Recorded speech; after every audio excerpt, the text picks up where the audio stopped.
colleague, Senator Kiko Pangilinan.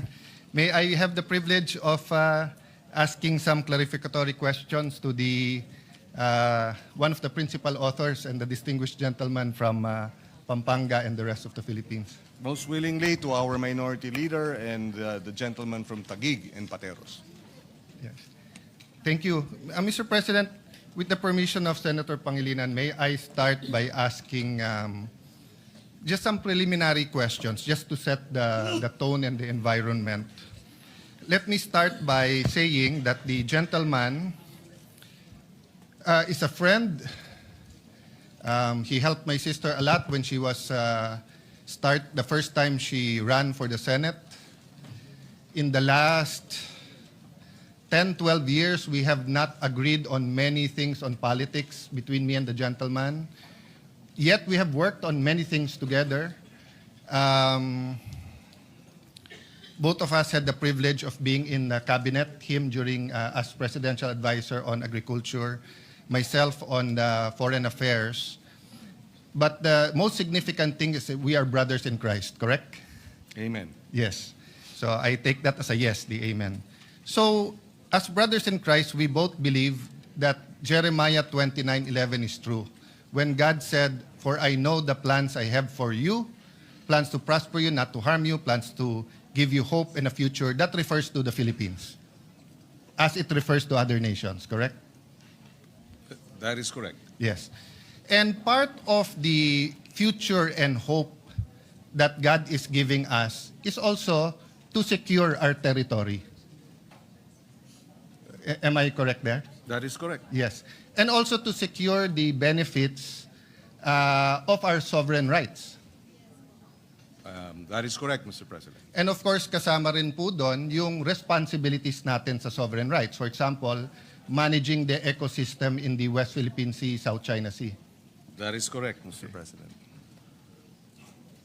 Mr. President, I know the answer to this, but let me ask it anyway.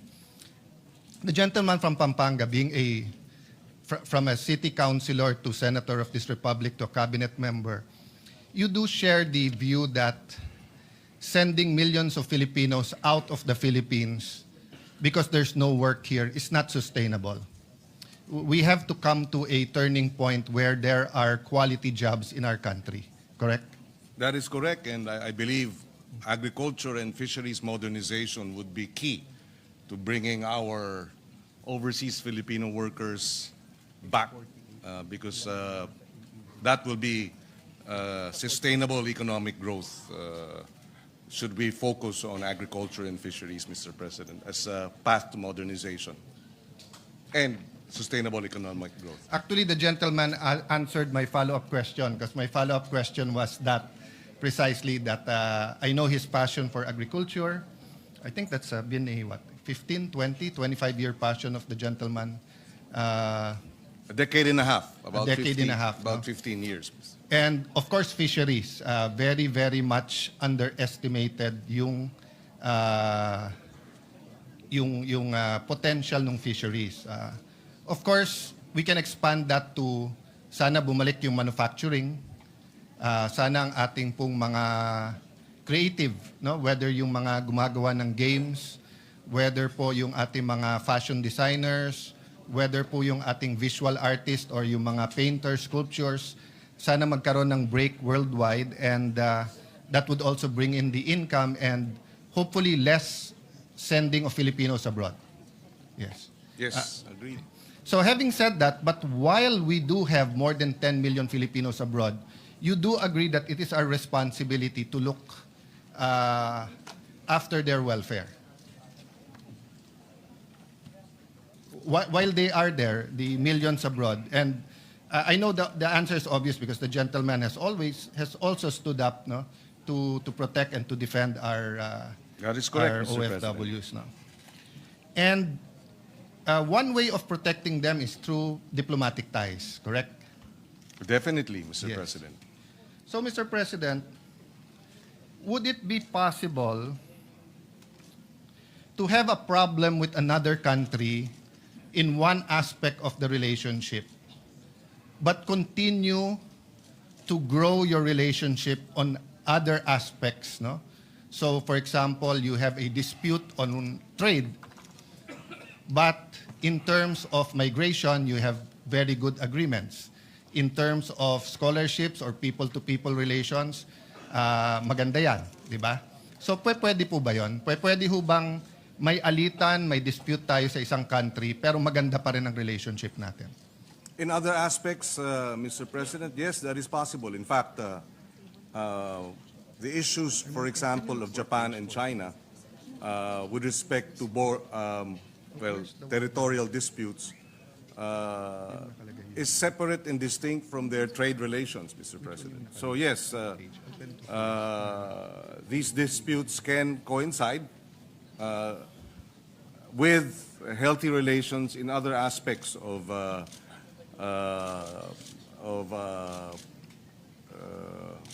trade, foreign exchange, cultural exchange, among others, Mr. President. That's correct.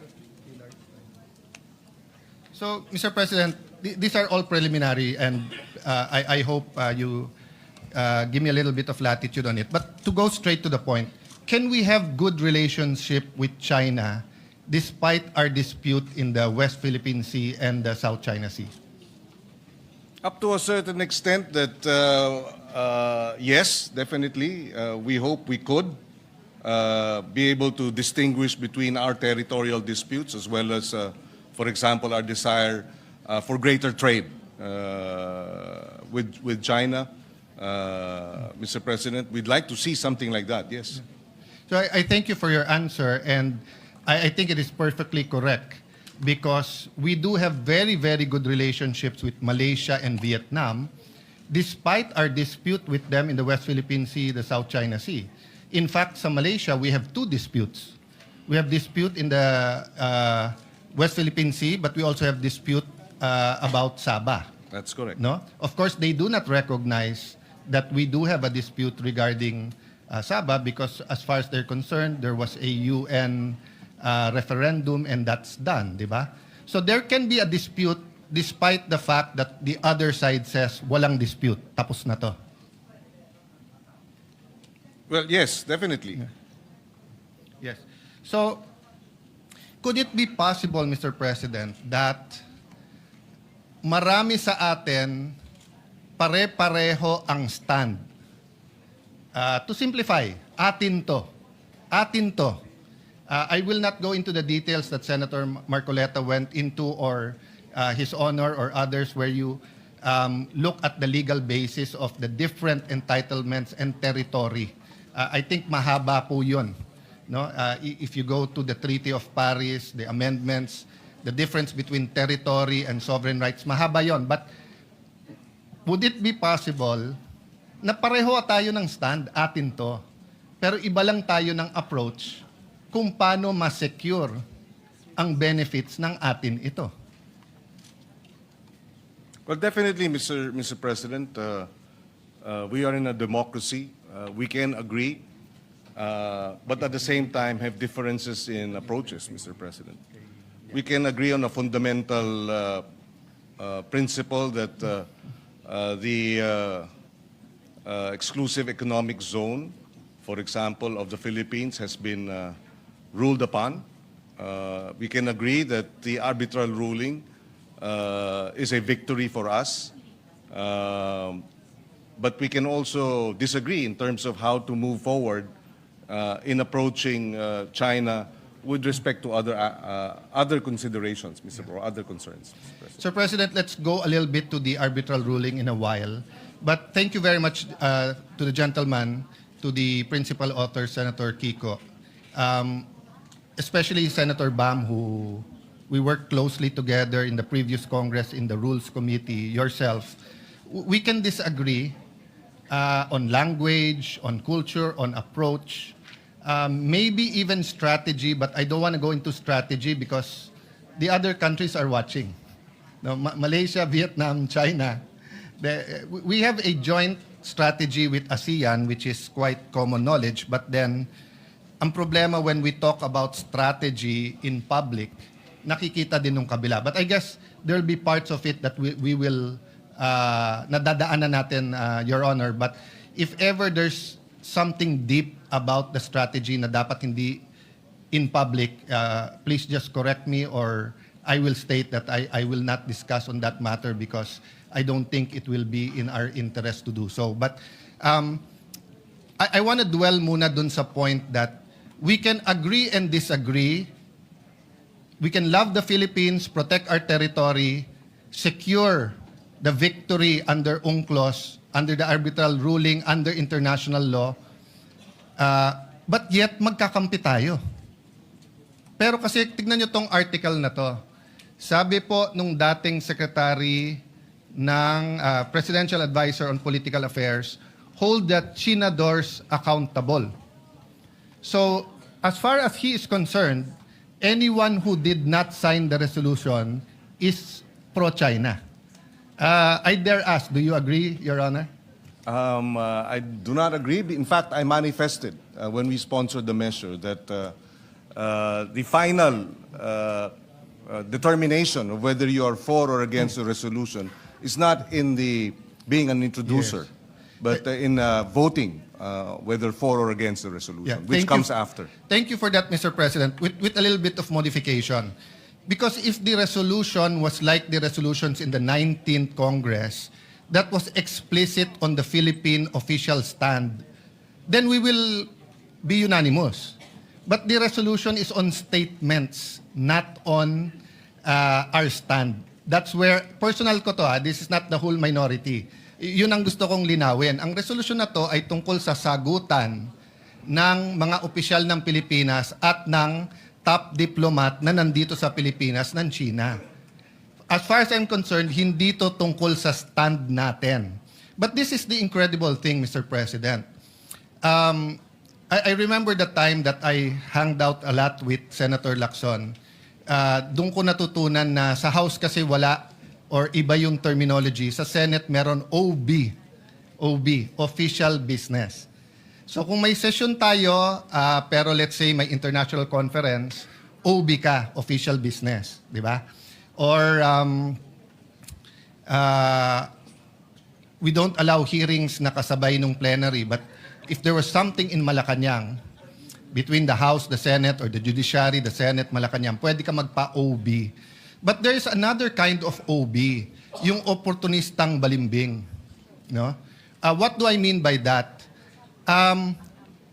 May I ask, Mr. President, honored gentleman, are you familiar with the stand of Secretary Llamas regarding the West Philippine Sea? It's okay if you're not. I'm just wondering if you're familiar. I'm not familiar, Mr. President. Today, he's one of the most ardent voices, the most firm voice about confronting China. At yung hindi mag-confront sa China ay Chinador or pro-China. That's a funny thing because before the arbitral ruling was filed, he sought me out. Sabi niya, Alan, mali approach ni Pinoy. Dapat kinakausap ang mga Chinese. Kung gusto mo, i-set up ko yung meeting between you and the Chinese ambassador. And he did. And then sabi niya sa akin, Alan, ang Chinese may ibang kultura. Kakausapin mo yan bilateral. Hindi pwedeng multilateral. Isasama natin ang kano, mapapahamak tayo. He told me that. He met me after the meeting with the Chinese ambassador. This was during the time of President Pinoy. I think in the arbitral award, if I'm not mistaken, Senator, you were still in the Senate, no? You were in the cabinet yet, eh? No, I was no longer. You were already... yung award... 2016. No, we filed The award was 2012. 2012 yung standoff, eh. Yes. So you were still in the Senate, no? Yes, the first 3 years of my third term. Yes. So I was minority leader noon. So by virtue of that, I was in the National Security Council. And Ronald Llamas were looking for anyone and everyone who would listen to him to talk to whoever to convince President Pinoy not to file the arbitral case, not to go, and to have bilateral talks. So let me just mention, Mr. President, that what is seen in public, in Facebook, in vlogs, is very, very far from what is discussed in the halls of power and between professionals. I mean, here in Senate, we know where we disagree, we know where we will agree, di ba? So for example, if you talk about divorce, we will know who is pro and anti. So yung pro, gusto niya mapasa yung batas na pwede ng divorce. Yung anti, ayaw. Meron naman pro-divorce, pero ayaw na no-fault divorce. Ibig sabihin, kailangan may grounds. So, masalimuot ang issues. No? Anong point ko doon, Mr. Chairman, Mr. President, dear Senator Pangilinan? A issue this complex, we should simplify so that people, especially students, would know that, we shouldn't be, dapat walang divide and rule, dapat hindi tayo magpabaya, dapat always tayo on guard. But is it productive na just because you don't agree on a certain point, siya pro-China, ikaw, di ba? So let me ask you this question. Can you be pro-Philippines without being anti-China? Well, that's a general proposition, so I will have to answer with a qualification, Mr. President. That's okay, Mr. President. Yes. Ito naman, opinion lang naman natin dalawa. It'll be difficult to be out and out pro-China, especially when it comes to policies that affect our national interests. So I will have to qualify that you can be pro-Philippines without being anti-China as a general proposition, but when a conflict arises, obviously, between China's interests and ours, then clearly we stand by the national interest. So, meaning, Mr. President, it's like watching a basketball game between the Philippines and China. I'm pro-Philippines, and then in the game, of course, I will cheer for the Philippines, but I don't hate China. Di ba? Pero dun sa specific interest natin, so for example, if I have to negotiate a trade deal, I will be pro-Philippines. Di ba? Now, if it can be a win-win, why not? No? So ang point ko lang, Mr. President, unlike electoral politics, which is a zero-sum game, meaning if Senator Villanueva runs for mayor of Taguig and I run for mayor of Taguig, only one will win. But in diplomacy, it's not a zero-sum game. Diba? It's a continuous dialogue, continuous communication, and there are times that we shout at each other. There's time that you hate the situation. So I'm not even talking about being pro-China. So what I'm saying is that we deal with our problems with Vietnam, but we're pro-Philippines, but we're not anti-Vietnam. Nabanggit ni Ginoong minority leader yung basketball. In fact, ako may halimbawa. Last Tuesday, nung matapos yung aming balitaktakan ni Senator Marcoleta, yung nag-dinner kami sa Chinese restaurant. Hindi ng mga kasamahan ko. So ibig sabihin, kahit na ba tayo ay naninindigan at hindi tayo sumasang-ayon sa naging patakaran o yung mga bitiw na salita ng gobyerno ng China, paborito ko pa rin ang Chinese food. Yes. No, that's a good example because that's what I want to point out. Pareho tayo ng stand, atin to. Etong portions ng South China Sea, West Philippine Sea, na territory natin. Ako, mas radical pa stand ko. Hindi lang yung 12 nautical miles. Yung nasa Treaty of Spanish, atin din yun. Hindi natin pwedeng basta't i-give up yon by international treaty. Diba? Some will disagree, some will agree. The Supreme Court case na final ni a brilliant man ni Professor Magallona, diba? Nasabi niya, sa UNCLOS, bumawas yung ating territory. But we're not here to discuss that now. We're discussing, number one, yung sagutan ng opisyales at nila. So I just want to point that out, Mr. President, Senator Pangilinan, because we don't want to be hitting each other kung pareho naman pala stand natin in terms of sovereign rights and sovereignty. Let it be oversimplified.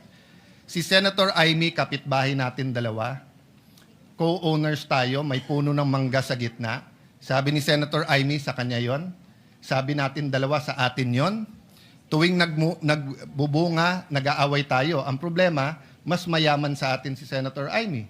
Ang problema, marami pong tangke, airplano, pati sa pera, pati sa diplomacy, sa abogado, mas marami si Senator Amy. So ako, ang stand ko, makipag-usap tayo kay Senator Amy. Ikaw, ang stand mo, hindi, sinisigawan na tayo, makipagsigawan na tayo. So we have the same stand. Mr. President, let me just finish this sentence. Yes, and I will clarify because We are it's not... but ang pinag-uusapan natin, yung approach. Pero as so far as saying na etong puno ng mangga ay atin, pareho tayo. Pero hindi po nakikipagsigawan ang I would not describe yung position taken by this representation as nakikipagsigawan. In fact, maganda yung point ng minority leader, yung kanyang paghahambing na sila, ang China, maraming baril, maraming resources, maraming armamento, etc. At dahil nga doon, napakahalaga na ating isinusulong yung rule of law at yung ating sandigan ay yung international law. Hindi natin maaring labanan ng puwersa ang China. We cannot fight in the area of brute force. And that's why we are fighting in the area of the arbitral ruling, the UNCLOS, the rule of law, international law. Yes. I will not disagree with you. When I said sigawan, it was in the context of magkapitbahay, etc. Because, Mr. President, President Aquino and President Duterte had very different approach. President Aquino, at a certain point, to be fair to him, at a certain point, may bilateral na pag-uusap, but after the standoff sa Scarborough, nagkaroon po ng, for lack of better word, we call it megaphone diplomacy. Di ba? Yung maingay sa media. But for the record, Mr. President, did we lose a single inch of territory or sovereign rights? Did we lose a single centavo during the Duterte administration? Well, according to the Department of National Defense, because this was tackled during the interpellation last week, that despite the Duterte administration's positioning, the harassment did not stop. The water cannoning did not stop. And therefore, this is the situation, Mr. President. Hindi naman tumigil yung paghaharas. Hindi rin tumigil yung pagwo-water cannon. Mr. President, we'll speak about that. Iibahin ko yun kasi ibang issue kung yung dispute was live at umaabot ba sa water cannon. Ang tinatanong ko, kasi during President Aquino's time, it's on the record, we lost control of Scarborough. We lost control. May miscalculations na nangyari. Instead of sending a Coast Guard ship, we sent a military ship, Navy, a gray ship, and then nagkaroon ng standoff and then kinontrol ng Chinese. So when President Duterte took over, that's what we had to deal with, the threats that it will further escalate. So from the time that President Duterte took over, June 30, 2016, until the time he left, June 30, 2022, did we lose a single feature, a single square inch? Did we lose part of our territory? I think it's on the record, we did not. Well, if we did not lose any, then we thank the efforts of the past administration. But did we gain? Were we able to reverse the losses? I think not. Were we able to improve our trade, direct investments, etc.? I would say not so. Not as robust in terms of other countries. So therefore, may plus-minus din po, Mr. President. Well, let me answer that in two ways. First, I appeal to the records. We had more trade than during the Aquino administration. More bananas, other fruits were allowed into China. The tourism went up. First time in our history, lumaban yung dami ng Chinese versus dumami ng Japanese. And then yung hindi nakakapangisda, your staff, I have my support staff, you have your support staff, they can Google it. President Duterte announced that our fishermen can fish. Hindi lang pwede sa loob ng lagoon. And pati yon meron dahilan because spawning grounds yon eh. So hindi dapat mag-fish dun sa loob. Long story short, hindi nakakapag-fish nun. Did we gain? That is now the challenge of the Marcos administration. And that's why I have not commented whether I'm for or against because his national security knows more of what's happening on the ground. And ongoing pa yung kanilang strategy. Do I hope that they will gain? I think there are some gains in the Scarborough. Of course, I hope that they will gain. Kaya nga ulit-ulitin ko. Pareho stand natin, atin to eh. Yung approach natin ang iba. And tayo, nakakapag-discuss tayo, I will agree with you or disagree, you will disagree with me, but I will not call you hypocrite, pro-China, anti-China, anti-Philippines, ganyan. Because precisely, you know, when I was in the Foreign Affairs Department, question ako ng Malaysian, Indonesian more of curiosity at Vietnamese. Bakit ganito yung strategy? Because nakikinabang sila sa strategy natin pag tayo maingay. But I got the shock of my life. Why? Because when I actually became Foreign Secretary, the funds from the United States for the South China Sea, mas malaki ang nakukuha ng Vietnam kaso sa Pilipinas. Ginera nila ang Vietnam, tinalo sila. Tayo, treaty ally, mas malaki. Ang before the administration of President Duterte, binigyan ng same kind of ship or seacraft ang Taiwan sa Pilipinas. Yung sa kanila may weapon system, may communication system. Sa atin walang weapon system. So Mr. President, what I'm saying is that pareho tayo ng stand. Pareho natin mahal ang Pilipinas. Pareho natin gustong makinabang ang bawat Pilipino, ang anak ng anak ng anak ng anak ng anak natin. You know, President Cory, in her visit to China, actually started the discussion on this. So it's not new, no? So if you have comment, Mr. President, then can I have just a few more preliminary? Go ahead, Mr. Just President. very quickly on the Scarborough Shoal incident. Precisely because of the Scarborough Shoal incident, the Aquino administration proceeded to file the case before the International Tribunal a few years later. I think 1 year or several months later. And we won, thankfully. Yes. And in that regard, we placed on record that the 9-dash line of China is illegal according to the UNCLOS, that they're setting up, building destruction of the reefs and building artificial islands and runways was violative of our EEZ, and that alone gave us a strong footing. So strong in the sense that moving forward, several years later, about 60 countries have recognized the 2016 ruling. Yes. That favored precisely the Philippine position and counting. So I'd like to think that yes, that incident in Scarborough was most unfortunate that it led to that. But because of that incident, we, as a smaller nation, decided that the way to addressing the challenge of a bigger nation, more powerful nation, is by way of the rule of law, by international law. Yes, Mr. President. But there were many things that happened in between. One, we made the mistake of sending a gray ship.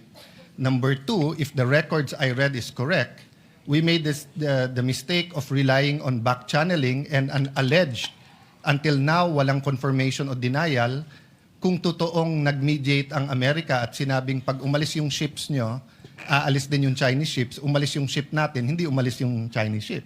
So I leave that to history to judge. But one question on the arbitral ruling. Is it a total victory o meron din parts na nagka-problema tayo? Well, there is this concern that, which was already raised previously, that because the Kalayaan Group of Islands is not within the EEZ rather, then it creates some questions regarding our sovereign rights and sovereignty over the KIG. But it can be argued that in the same way, for example, Guam is not within the EEZ of the United States, it is still U.S. territory. Medyo exhaustive naman po ang inyong talakayan ni Senator Marcoleta. I'll just try to summarize it in one line. Yung nangyari kasi doon, claim natin na China cannot claim a group of features as one unit that, what's the right word, that generates entitlements and rights, di ba? But tayo, claim natin yung KIG as a group. That's why last minute lang nalaman nung lawyer natin.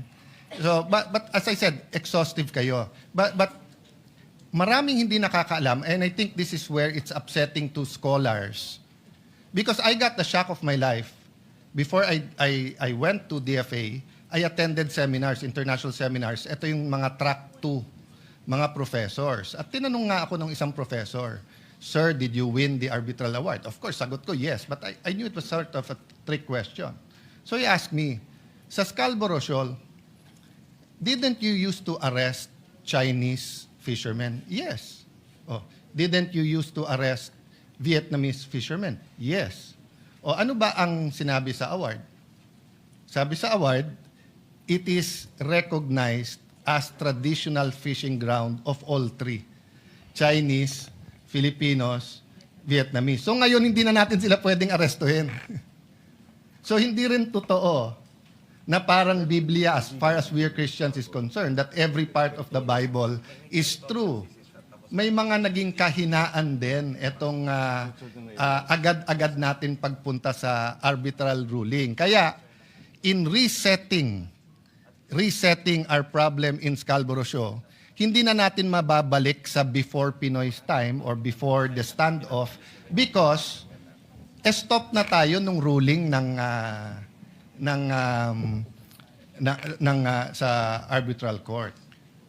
But in the conceding that may be the case in terms of us arresting other fishers from other nations, the fact that there was a recognition that these are traditional fishing grounds for all means that China is now doing illegal acts by water cannoning our fisher folk who are in the area, Mr. President. So in that regard, Mr. President, that was clear even before. But before, pwede natin sila arestuhin. Ngayon, hindi na natin sila pwedeng arestuhin. Dati, pag i-easy natin, kailangan nila ng fisheries agreement. Kung hindi, pwede natin silang arestuhin. Parang Papua New Guinea. Sa ngayon, doon na tayo kumukuha. Not all, but tuna, kumukuha tayo sa EEZ nila, pero may fishing agreement. Sa ibang parts ng EEZ natin, we can still arrest. yes. But not in Scarborough. But that's not my point. My point is, we can discuss soberly as patriotic Filipinos how to navigate this and secure our territory and also benefit from all of this, from our sovereign rights, di ba? Without saying you're pro-China, you're anti-China, Senador ka, etc. No? And the funny thing is, Mr. Llamas was correct on that point. Because sinasabi niya, hindi man pinag-aralan lahat, iba-iba yan. Iba yung stand natin sa Ayungin, iba stand natin sa KIG, kay Don. Kaya lang ngayon, biglang balimbing na, biglang totally siya ang Mr. Philippines. No? Mr. President, who was the first to start reclaiming in the South China Sea? At least from the Philippine... What country, Mr. President? Oh, you're from the DND. Yes, our DND resource person says that it was Malaysia Okay. that started claiming. No? Okay. And of the claimant countries, sinong pinaka-aggressive? Of the claimant countries. I'm not talking about 1 China. month, 1 China, year. of In the course. last 20 years, China. Yes. Okay. Sino pinaka maraming reclamation? China. As of today, Vietnam, according to the DND, Mr. President. What country offered the United States not to militarize the reclamations, etc.?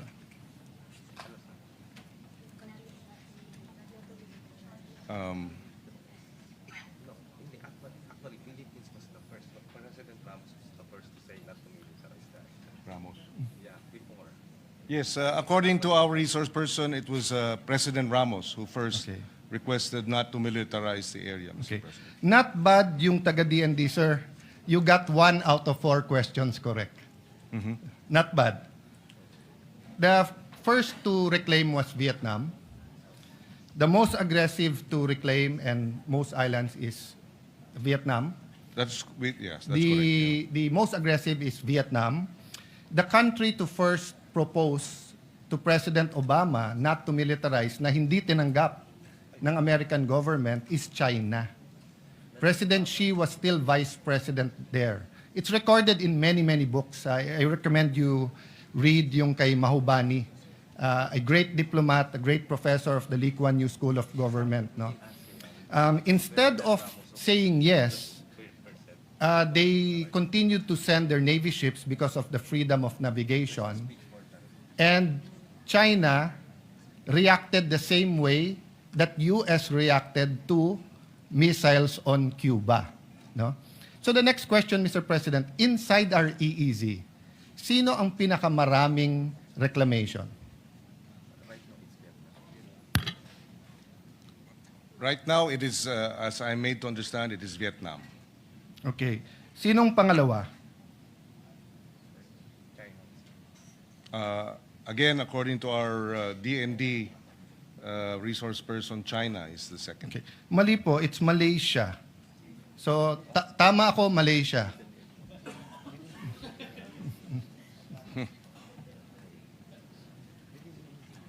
Kasi, Malaysia has 5. Well, if he considers the one by Taiwan because of the one China policy, then tied ang Malaysia at saka China. May I know if militarized etong mga nireclaim ng Vietnam at saka ng Malaysia?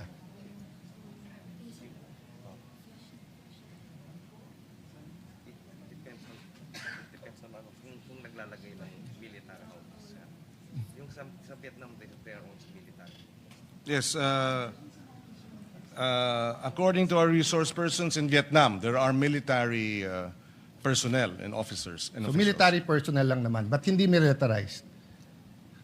Well, yes, not in the context or not. In the context of the Chinese, Yes, not in the relative to. Okay. the- Ang Malaysia po. sa Malaysia, sir, may military and then they also have a civilianized island. Similar. They have the military, but they also have civilianized islands, Mr. President.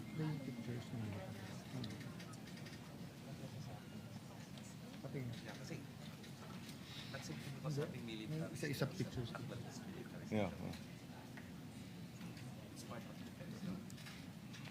So doing national defense on our part is not actually military. Mr. President, I'm looking for the pictures, but I don't know kung hindi lang authorized ang representative nyo sa DND. Ang features ng Vietnam at Malaysia are may missile silos, may military ships, may radars, I showed it already in this session hall. So hindi totoo na hindi militarized ang Vietnam at saka ang Malaysian features. I'm trying to look for the pictures. Is it there? Yeah, that one. Can you show that, please?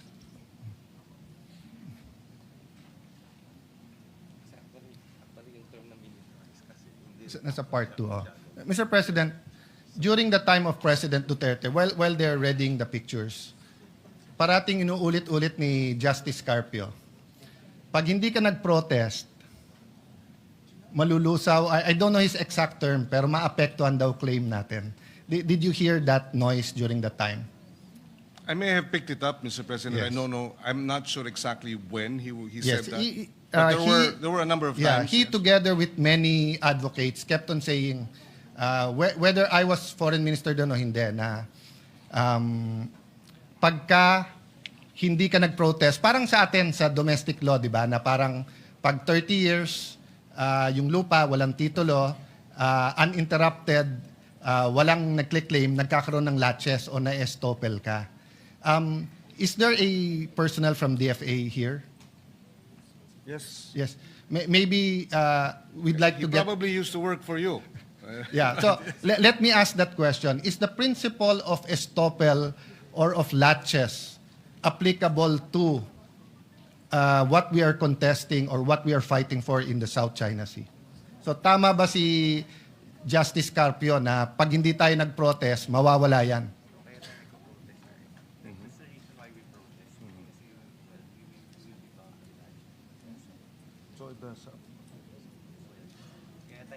As a general principle, the resource person says yes.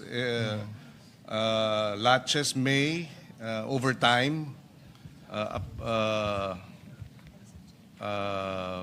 affect our claim, Mr. Yeah. President. Maybe we have to correct that, Mr. President. Napakadelikado ng statement na yon. Alam niyo bakit? Kasi nung panahon ni President Aquino and even during the Duterte time, we did not protest Vietnam and Malaysia. So kung tama yung sinasabi ni Justice Carpio, wala na tayong claim sa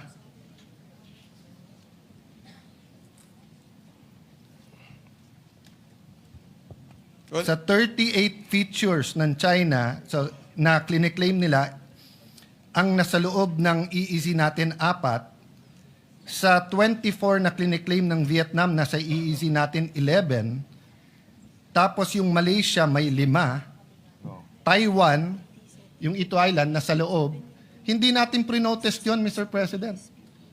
So, let's dispel that malicious political statement because it is not a legal proposition. Wala sa UNCLOS ang laches at saka estoppel. Wala po doon. Hindi, ibang-iba yung law of the sea sa law of land. Sa land, pag walang titulo, tapos si SecGen, lalo kung yung titulo, yung lupa na yun ay nasa Batangas, and meron siyang constituent na nandun 30 years, may tax deck siya, walang nagclaim, uninterrupted, pwedeng tituluhan, pag biglang ako, kapitbahay niya, 1 year later sabihin, akin yan, hindi na pwede. May estoppel na may laches na Hindi totoo yun sa law of the seas. Kahit 1,000 taon, kahit bumangon yung mga mummies at dun sa mga pyramid sa Egypt, atin pa rin yun. No, Mr. President? I mean, we don't have to debate it today, courtesy if the DFA wants to answer that. But if that is their answer, and that wasn't their answer to me when I was secretary, because I asked everyone in DFA, I asked them, kung tama si Justice Carpio at hindi nag-protest during the time of President Aquino, we will file the protest now. Sabi, sir, hindi kailangan. At saka, sir, pag nag-protest ka sa Vietnam at Malaysia, tayo magkakampi ngayon kasi mas malaki ang China. Tayo sa ASEAN ang nag-uusap-usap. So, hindi naman pwedeng iba yung rule sa China, iba yung rule sa Malaysia at Vietnam. In terms of legal, Mr. President. In terms of legal, that's correct. In approach, In terms of realities, yes, we do in have to certain do. realities, like for example, the water cannons, di ba? Yes. Yes. Yes. So, Mr. President, eto example, Hison Reef. My eyes isn't as good as it used to be, but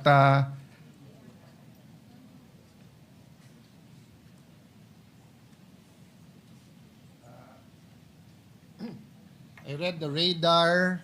I see the battle tank. Go to the next slides para lang makita. Ito, Bailang K.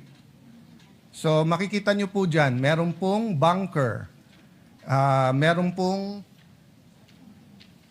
gun shelter. Meron pong open. Ayan. May battle tank. May lighthouse. May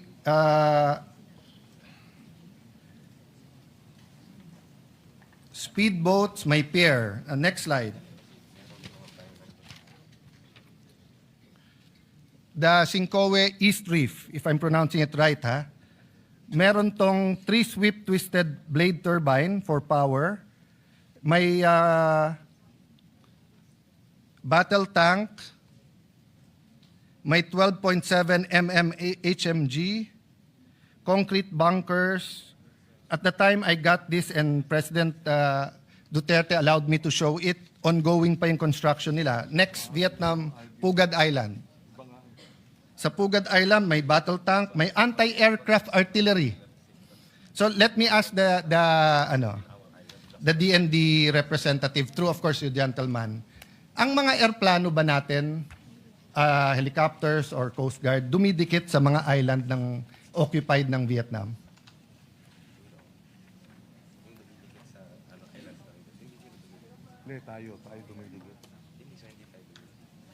Hindi daw tayo dumidikit. Yes. Mr. President. And that is why walang water cannon. That is why hindi natin napapanood sa balita yung you are in Vietnamese territory, move out. Because iniiwasan natin yung sa Malaysia at Vietnam. That's not the only reason, Mr. President. Kasi nga, hindi iniwasan ng China ang Sierra Madre. Sila mali doon, tama tayo doon. I don't contest that. This is my point, Mr. President. We're not being totally truthful to the Filipino people of what's happening sa West Philippine Sea, South China Sea. And as we strengthen to face China, Malaysia and Vietnam are also strengthening. I don't know if the resource person from DND has the information how many submarines does Vietnam have. In the area? There are a number Yes. of... And how many does Malaysia have? also, there are... I'm sorry, sir. I know you don't have it offhand, but enough to say na marami. How many Philippines has? Except, hindi kasama yung kay Chabit na submarine na ginagamit niya sa Ilocos, ha? How many submarines does the Philippines have?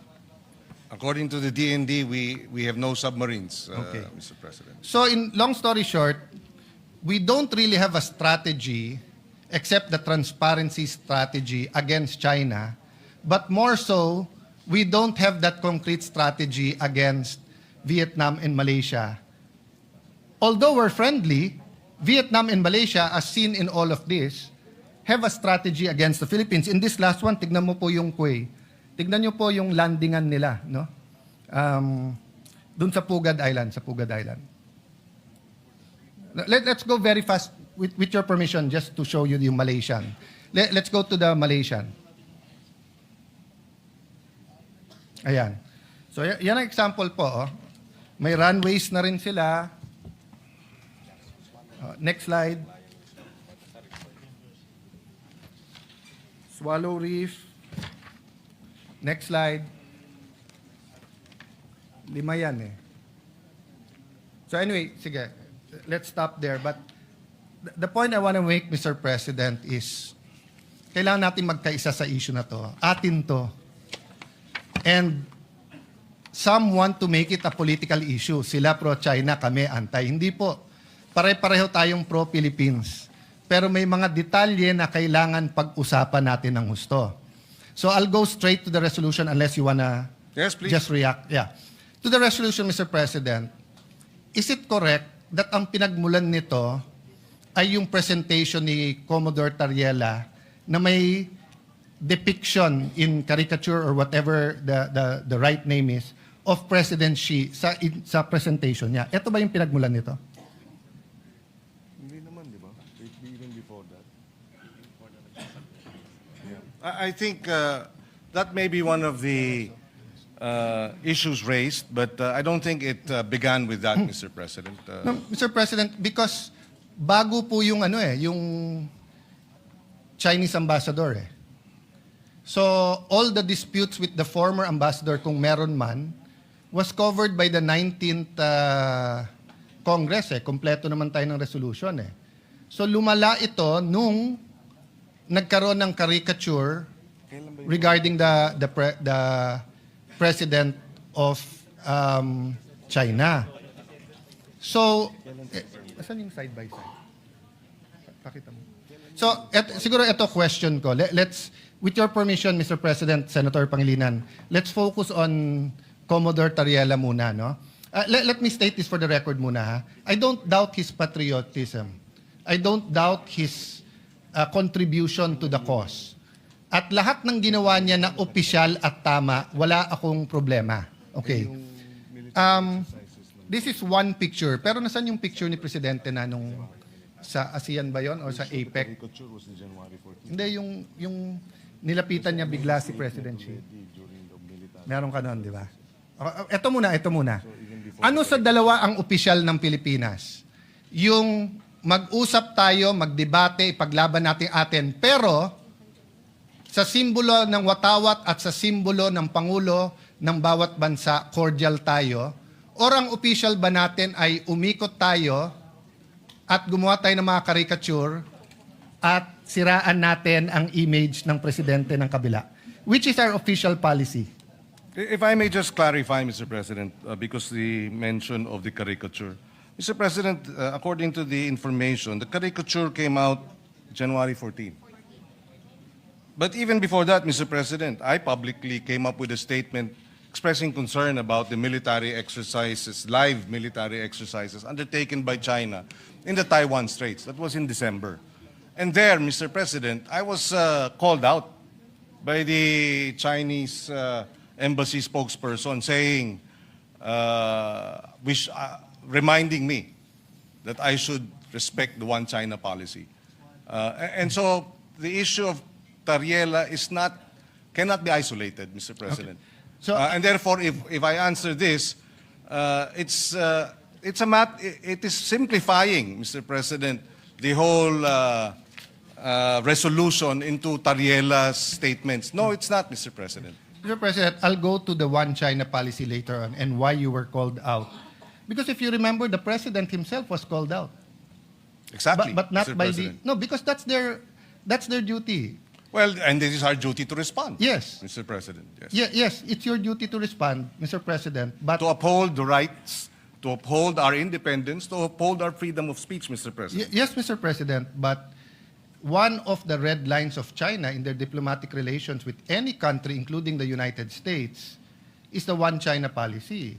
That's why when the Speaker of the House of US went to Taiwan, they were called out. And there was no issue. Mr. And President, and they called, Mr. President, let me finish. Yes. They called, and there was a debate. When President Bongbong said we have to prepare, President BBM, nag-statement. So, wala namang issue eh. Eto stand natin, eto stand nila.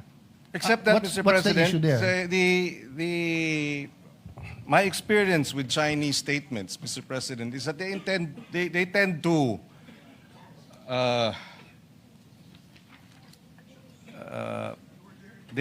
to be inaccurate, or they tend to make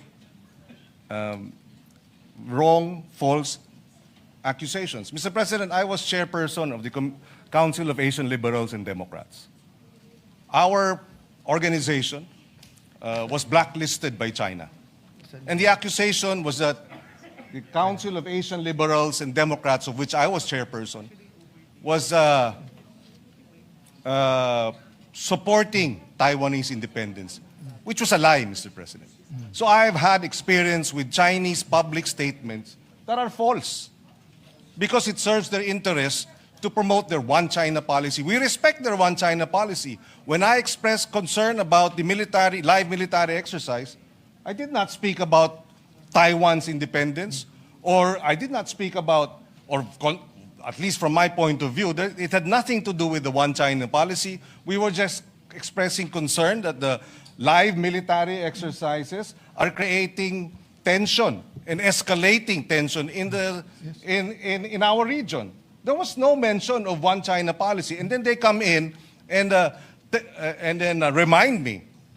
No, Mr. President. So I That is a standard reminder because they consider Taiwan and the waters in between to be part of China. So, put it another way, Mr. President. Sa kainitan ng secession movement ng Mindanao, kung may statement ang isang opisyal ng China, dahil nagpadala tayo ng military sa Marawi, hindi ba ang diplomats natin sa Beijing sasabihin din sa kanila, huwag kayong makialam. Kasi one Philippines to eh. Ang Mindanao ay hindi independent. Mr. President, I beg to disagree with the comparison. I think, again, ano yan, Atis at Santol, Mr. President. Iba yung sitwasyon dun sa Mindanao, iba naman ang sitwasyon dito sa Taiwan Straits, Mr. President. Mr. President, that's a very, For very... example, we have about 200,000 overseas Filipinos in Taiwan. And so these live military exercises are a concern because an accident could lead towards, a shooting war, which we would, for the sake of our Filipinos overseas, we would like to ensure that nothing like that happens. No, I agree with you, Mr. President. And I agree with your statement, and I agree na sana hindi invade yung Taiwan. What I'm saying is it's the duty of their diplomats na sumagot.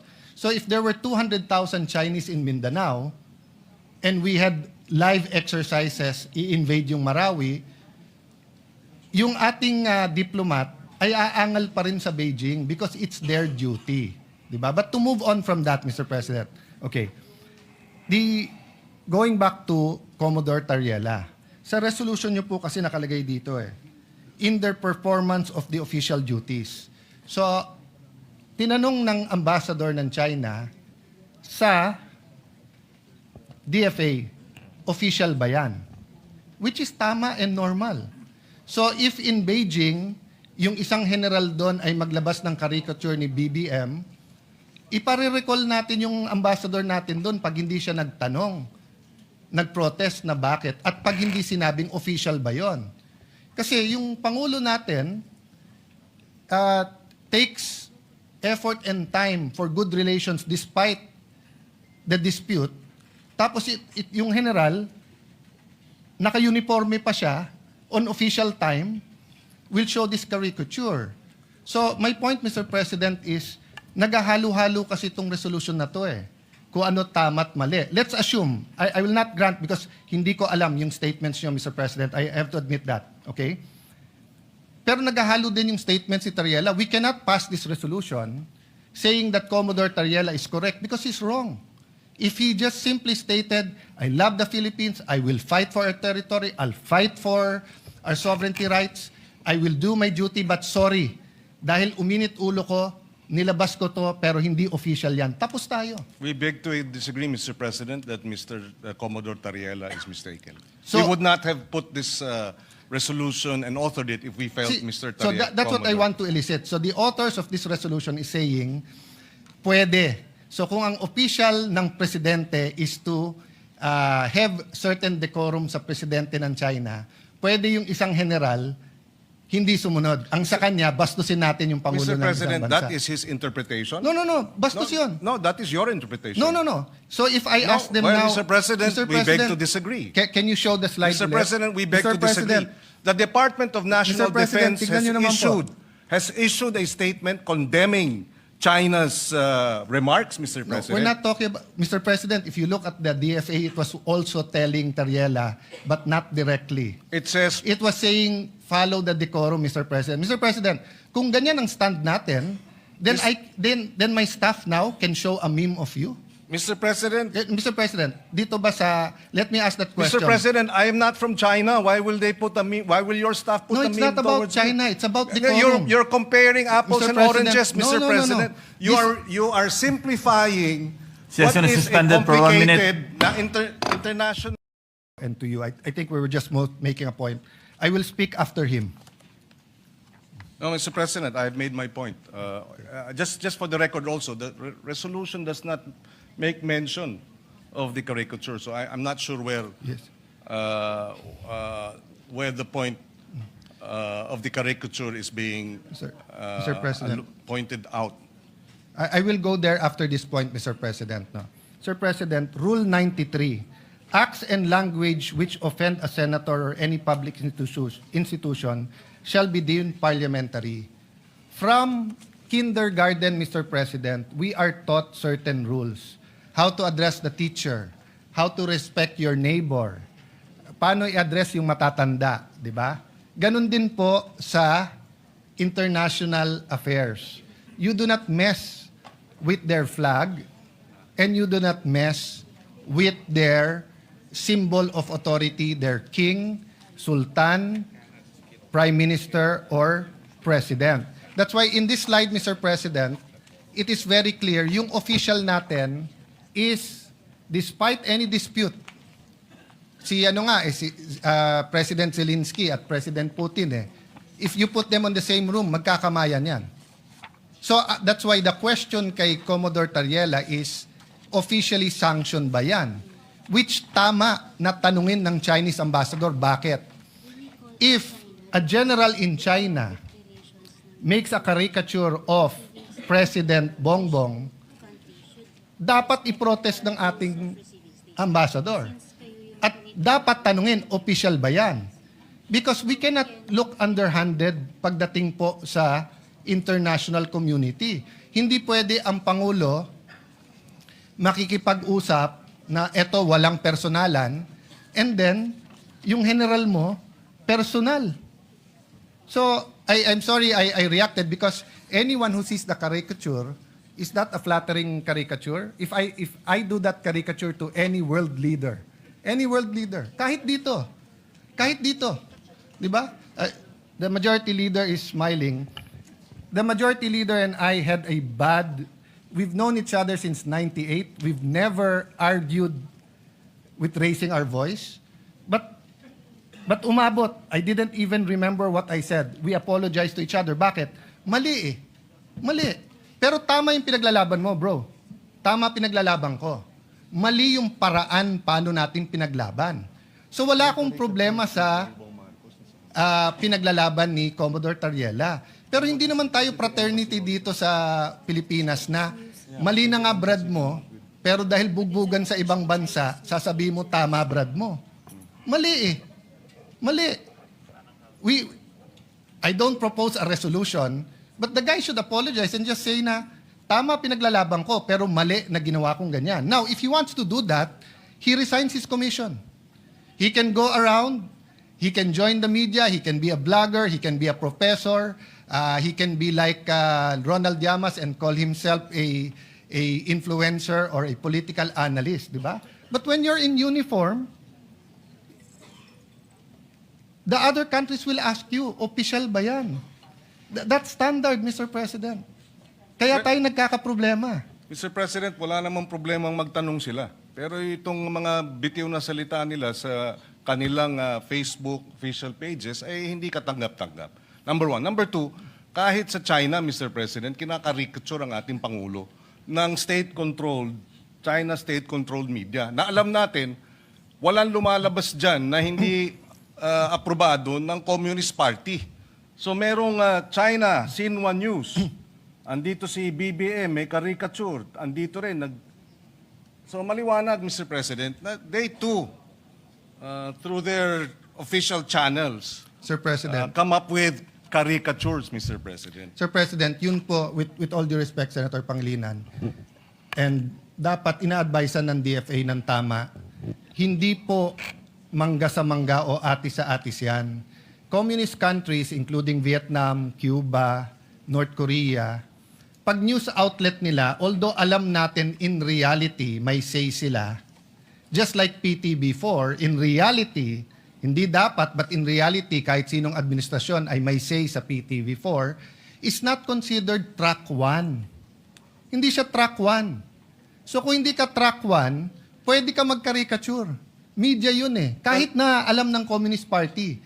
So if you if our diplomat ask, is that official? Sasagutin ka, that's our news, hindi kami. Which is deniable, Mr. President, and therefore okay lang. No, it's not okay lang. Well, It's not okay lang, Mr. President. But Why It is the when we international- defend when our officials caricature, it's not okay. But when their state-controlled news caricatures, it's okay? no, Mr. President, there is an Ayun naman pala eh. international... So what's the issue? No, Mr. President, there's an international order in foreign relations. And when these countries that control state media do it, it is accepted that it is not track one. But when democratic countries have generals who do that, it destroys the order. Yes, Mr. Nagmumukha tayong childish at bata, nasisira po ang kredibilidad mula sa Pangulo hanggang sa Secretary of Foreign Affairs. Kung hindi sila napapahiya na ginagawa ng state news, tayo napapahiya. Kasi walang maniniwala na gagawin ng general yan at hindi siya ipagsosorry, tapos sasabihin hindi siya opisyal. Well, again, Mr. President, if taken in isolation, and that's the difficulty here, the good senator is taking it in isolation. That was January 14. December pa lang, pinuntirya na ako. Si Senator Risa Ontiveros, the same. Nung nag-statement ang Congressman Laila and Congressman Jokno, tinira rin.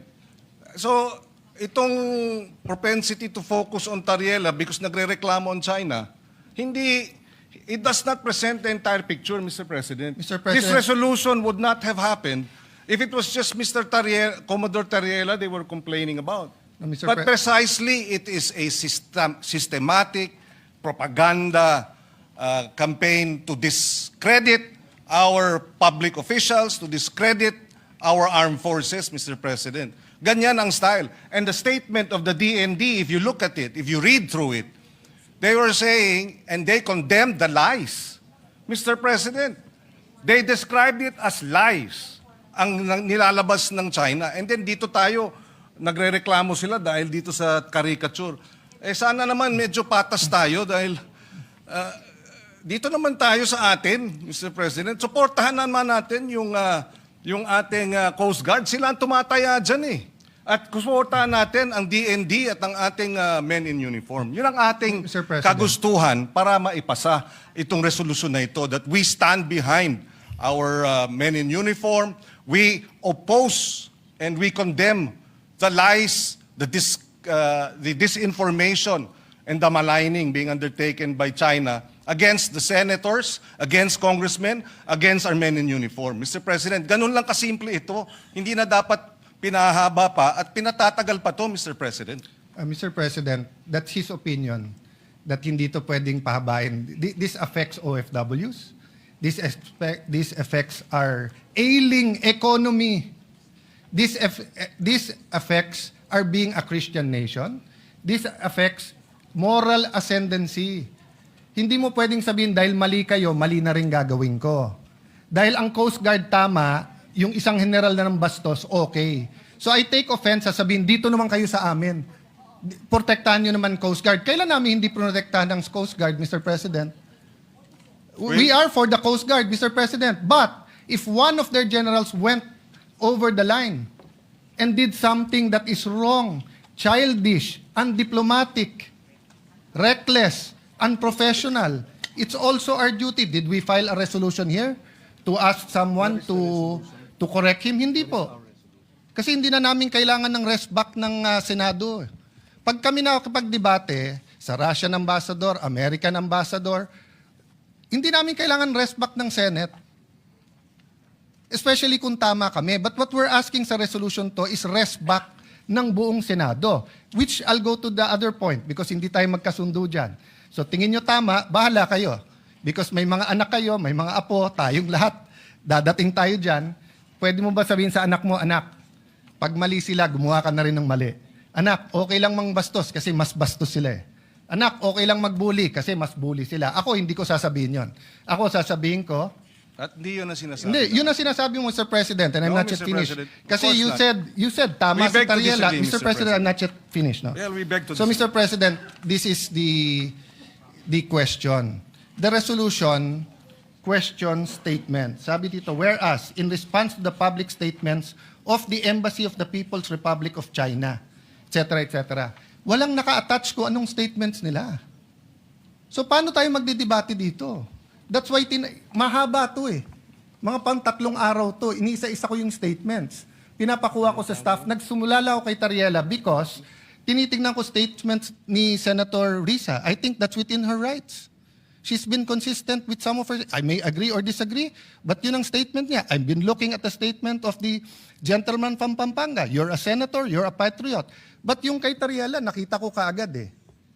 Tama yung iba niyang mga statements, pero mali yung ginawa niya na ganyan ang gagawin mo. Kasi pag ginawa kay President Bongbong yon, regardless kung opposition ako administrasyon, pagtatanggol ko siya. Dahil mali eh. Ang mali is mali. Hindi pwedeng mali sila, mali na rin tayo. Tama sila, tama tayo. May tama tayo niyan. So Mr. President, this is the question. How will we discuss and vote on this? Kung wala naman dito yung statements na kuni-question natin. So will the gentleman attach these questions and furnish the members of this this chamber? I don't think we ever passed a resolution. Mr. This is just 30 seconds, tapos na ako. On this point, we've never passed a resolution condemning anything without specifying what we're condemning. So, pwede bang sabihin, hindi ko gusto yung sinabi ni Senator Marcoleta sa CA. Hindi po. I saw the statement of Senator Lacson. I saw the other statements. Specify nila kung ano sinabi niya. Nakita ko statement ni Senator Marcoleta. Clarify niya. At least malinaw. Eto parang carte blanche na lang. Lahat ng sabihin ng Chinese ambassador, mali. Paano kung sinabi niya, good morning? Paano kung sinabi niya, ni hao? Good morning. Kinokondem natin yon. Bawal na mag-good morning sa Pilipinas? Oh. You might say it's obvious na hindi yun ang kinokondem. There's no such thing as obvious. The records of the Senate will bear this resolution and the discussions in this August hall. But anyone can add and subtract if it's general. So which statements are we talking about so that we in the minority, in the opposition, can be able to debate? That's why I started out today by simply saying, pagdating sa South China Sea, sa West Philippine Sea, nagkakaisa tayo, magkakasama tayo. Atin ito, ipaglaban natin to. Pero pagdating sa bastusan, out kami dyan. Kasi yung tama is tama, mali is mali. So ang question po ngayon, what will we do, gentleman from the esteemed senator, gentleman from Pampanga and the author, will you supply us or will we annex or add whereases so that we will see ano ba tong statements na to? Mr. President, I think the whereases are clear. Just a little bit of research on the part of the researchers will confirm what we are referring to. We don't need to annex all of them, Mr. President. For example, in response to the public statements of the Embassy of the People's Republic of China that opposed and criticized these positions and questioned the propriety of Philippine officials expressing such views in the performance. So it's specified, the nature of the statements.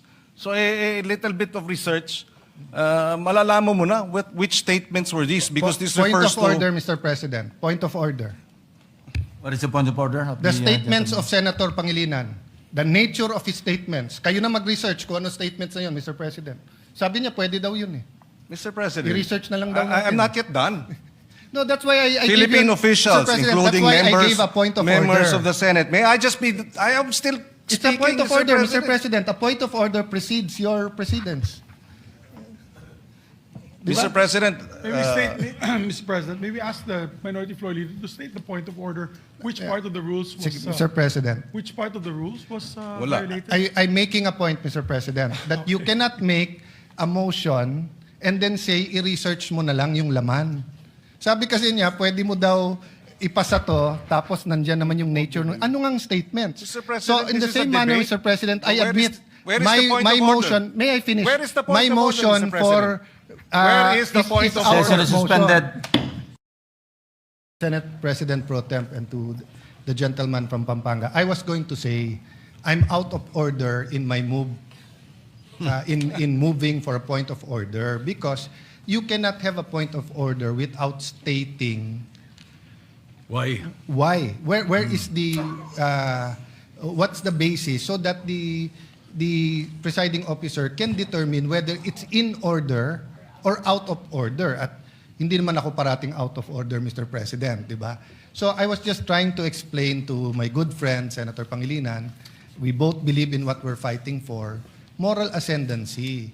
So if we pass the resolution in its general form without saying the statements, if there are officials, again, Mr. President, ulitin ko ha, I'm not against Commodore Tariela. For all I know, he did 1,000 good things. Pero yung isa na naka-uniforme siya na may caricature, uncalled for, undiplomatic, hindi official yon. So I would rather, Mr. President, that we make it clear that we cannot vote on a resolution condemning statements, even if you say the nature of the statements without knowing the statement. Last point, Mr. President, the majority leader wanted to clarify, mali ata rinig niya. Ang sabi ko, in the 19th Congress, kaya unanimous yung mga resolution, kasi klaro kung ano kinokondem eh. Yung water cannon, yung claims about territory, etc. And then yung reply ng Chinese embassy was, how do I put it? Kung baga, parang patas, Mr. President, na ano. Pero dito kasi, Mr. President, simple lang po, no? Kung si President Bongbong kinarikature ng general ng China, pababalikin ko talaga yung ambassador natin pag hindi siya umangal. And pag sinabi nilang official yon, magbabago relationship natin. Pag sinabing unofficial, ibang usapan. So I understand the gentleman from Pampanga, he's talking about the statements of Senator Risa himself and the Chinese embassy. Mr. President, we're preparing for LEDAC tomorrow. We're preparing for the Blue Ribbon Report. I will support Senator Pangilinan's agricultural EDCOM style of agriculture. So we cannot take judicial notice, Mr. President. Even in the court, the gentleman from Pampanga said take judicial notice. What that means in court is that hindi mo Mr. President, nasusundin yung... Yes. Point of order. I did not say judicial notice, Mr. President. I don't know So, where that came from. I stand corrected, Mr. President. But he said obvious dahil sa nature. Hindi pwedeng ang obvious, Mr. President, because the resolution in its four corners should contain what we are condemning. No? If it's not there, it will be a bad precedent. So may I appeal to the gentleman from Pampanga, sa lagyan natin nung kung ano yung statements. You don't have to put all. We will accede, Mr. President. I will now read a number of statements from the official website and account of the Chinese embassy in Wait, Manila. hold on, Your Honors. If you will be reading it into the records, are you going to put it as an amendment? No, If Mr. you President, are- just for the information of the because instead of attaching it, Mr. President, we will just place it on record so that that will suffice in terms of being President, able to for provide reference. All for right, reference, Mr. all President. right, let's do it that Mr. way. President, Yes. just for comfortability, I'd rather it be an annex or an amendment. Kasi pag binasa lang dito, Mr. President, mahirap eh. Kailangan pagka binunot natin sa bills. Mr. President, it's an appeal. I'm not saying I'm totally correct, but if you look at future resolutions, we want to be able to get the resolution and be able to judge it in its four corners. Mr. Hindi yung President. bubuksan mo pa yung record. So if we're condemning something, so for example, Mr. President, babalik ta rin ko ha, I'm congratulating the Chinese ambassador. Baka naman i-congratulate ko siya na something na laban. Kahit ilagay ko doon, for his magnanimity. There are different interpretations of magnanimity, Mr. President. So I can shorten my interpolation so we can go to the amendments. But Yes, I was thinking of that. Why don't we terminate the period of interpellation and go into the period of amendments, and therefore place that on record, or an annex or something to that effect? Subject Will to you- style, Mr. President, if the good gentleman from Taguig and Pateros will be willing to adopt this subject to style after we manifest what will be included in the agenda, the addendum, Mr. President. Mr. President, I Because don't... my concern, Mr. President, is the good gentleman, of course, that this is prerogative. If he wishes to request it, that a clean copy be produced, and therefore they can go through it, etc., then we will not be able to adopt it today, Mr. President. Maybe not even tomorrow, I don't know, because there might be another reason for Mr. us not to President. adopt it, Mr. President. All right. Mr. Senator. President, this is not a bill, it's a resolution. So, the clean copy, we've done it before on the screen. Yeah, we can do that. Wala now. naman second, third reading, Mr. All right. President. In fact, I'm offering to shorten my interpellation. Interpellation. I just All have right. 1 or 2 questions about the whereas clause and the resolution clause, Mr. President. Then, but Mr. President, you know, it's not personal and it's not about this topic. It's really about proper order in the resolution. Mas maganda isang bunutan ng resolution. We know what we're condemning. Yes, Mr. President, and we appreciate the points raised by the good minority leader, just as I hope he appreciates that this is the third request to postpone the matter in terms of voting. So I hope he understands we'd like to vote on this matter already. Yeah. Mr. President, not to prolong, but why is there a request to postpone? Because we requested a hearing. And it's very interesting, Mr. President. Ang tinatch pa lang natin, Commodore Tariela, ang tinatch pa lang natin is kung may latches or tinatch pa lang natin certain things, Mr. President. Wala pa nga tayo dun sa territory at saka sovereign rights eh. Di ba? So in the view of the minority, we're not actually delaying, it's speeding it up by discussing it here. Because if you ask me, I'd rather we have a hearing on it. And again, to put it on the record, Mr. President, magkakampi tayo pagdating po sa West Philippine Sea, South China Sea, Mr. President. The chairman of the Committee on Foreign Affairs, the Honorable Tulfo, asked for a ceasefire. And I can see his two hats. As a senator, gusto niyang sagutin in the strongest manner the Chinese ambassador and embassy.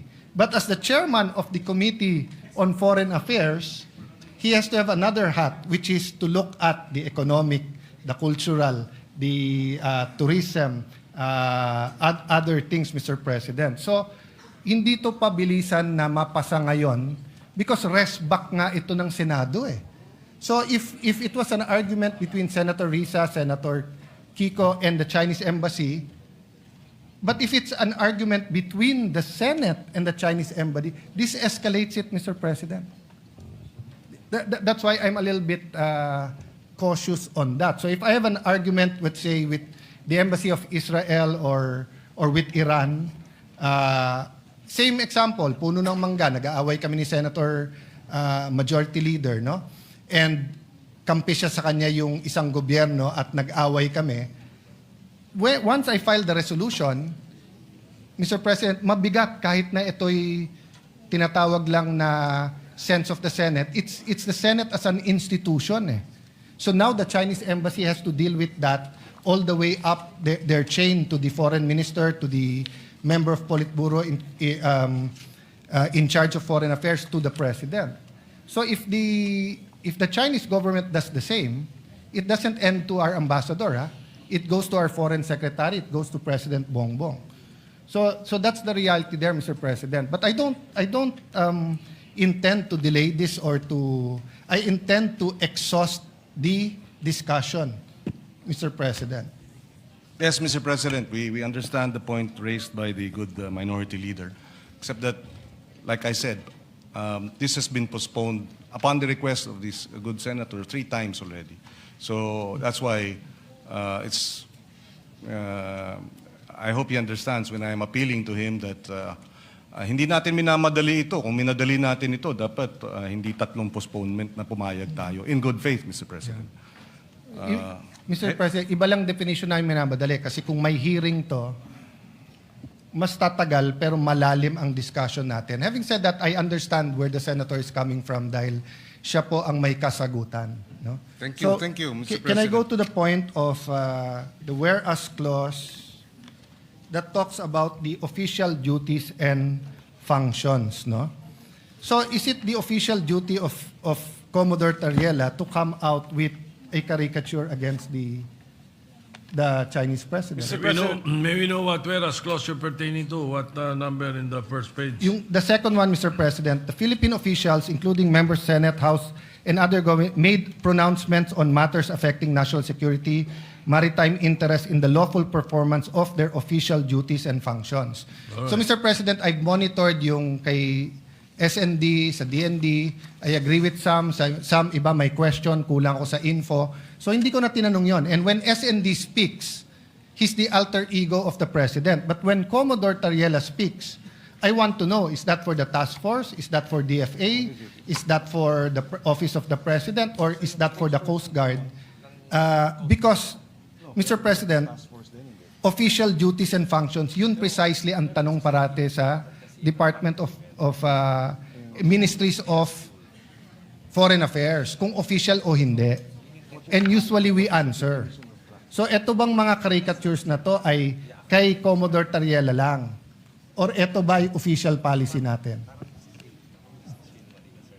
Yes, Mr. President, my understanding is the statement issued and the caricature that was presented was undertaken during a Track 2 event in St. Benilde.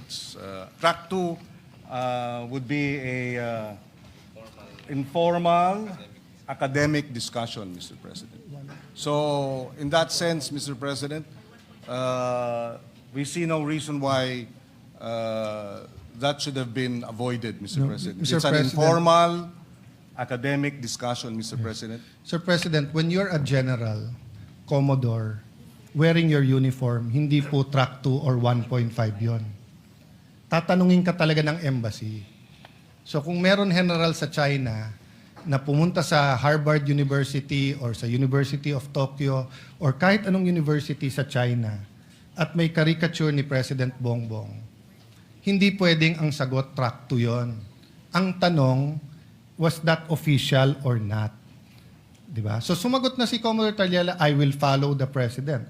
The President has exercised patience and decorum despite standing up for the territory of our country. It's very important that we make it clear here. So if my staff, who is a member of the Senate, goes to a track 2, tapos may caricature siya ng kahit sino sa mga senador dito, papagalitan ko siya at sasabihin ko, subject ka ng Ethics Committee. Lalo kung naka-uniform siya at nakalagay Senate of the Philippines or Office of Senator Alan. I cannot answer you na this is democracy, Mr. President. Kasi may rules tayo eh. And they're representing the Senate. Now, if on their off time, they attend the rally for pro or anti-divorce, for example, no? Siguro pwede nating sabihin yan ay hindi official ng Senate, pwede. Pero pag nagsalita siya sa stand, tapos meron siyang caricature nung lahat ng senador na anti o pro-divorce, tapos naka-office of Alan Peter Cayetano, subject siya sa Ethics Committee natin, Mr. President. Hindi mo pwedeng sabihin track 2 yun. No? So, we Well, can... apart from that, Mr. President, if I may add, after that statement was released, Malacanang issued a statement, and Malacanang did not reject, did not castigate, did not rebuke Commodore Tariela. So I will take it as that, Mr. President, na nagsalita ng Malacanang about the issue, and there was no condemnation or rebuke by Malacanang of the statement of Commodore Tariela. So I will take it as that, Mr. President. It is not, it is official, and Malacanang tacitly, impliedly, did not reject it, Mr. President. So we take it as official. Sir President, And if the good senator disagrees with it, as China disagrees with it, then that's he's free to do so, Mr. President. But Malacanang has spoken, and the Commodore Tariela, Malacanang has the president has supervision and control over, members of the Coast Guard, including Commodore Tariela. If he found it objectionable, then maybe the course of action is for Malacanang, the Office of the President, to file the necessary administrative cases. Wala naman eh. Ang nagrereklamo yung China. Sir President, Walang reklamo ang Office of the President o ang Coast Guard, Mr. President. Ang China ang nagrereklamo. Sir President, may I respond? Go ahead. Yeah. Mr. President, the Filipino people ayaw ng bastos.